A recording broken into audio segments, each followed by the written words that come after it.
Now, according to sources, what we are getting to know that Amit Shah had a word with Devendra Fadnavis, and there will be another round of meeting that will be taking place between Devendra Fadnavis and Amit Shah as well. After, when it comes to the NDA or the BJP legislative meeting, the party will then decide on this offer of him stepping down as the deputy CM.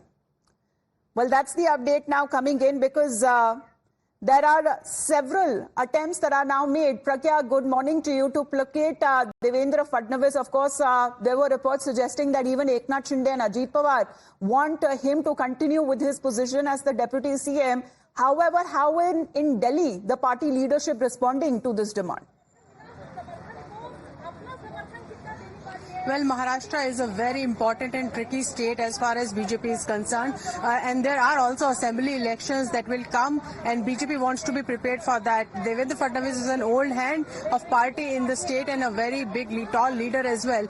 We are given to understand, sources have told us that Home Minister Amit Shah had spoken to Devendra Fadnavis soon after his conference was over, where he said that he takes full moral responsibility. He want to step down as deputy CM, and he would want to work for the organization and in fact strengthen the organization in the state.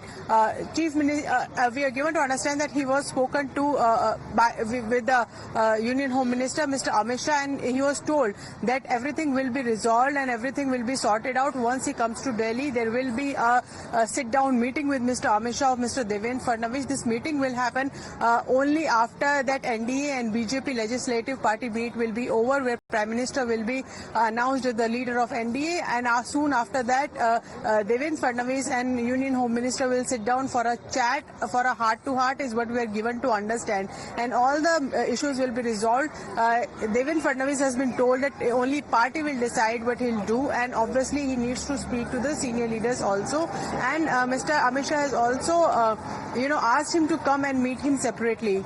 As it is, he will be in Delhi today. He is part of that NDA meeting. All the CMs and deputy CMs have been invited for that meeting as well. So it is with us. We have another round of breaking update coming in because there are several developments.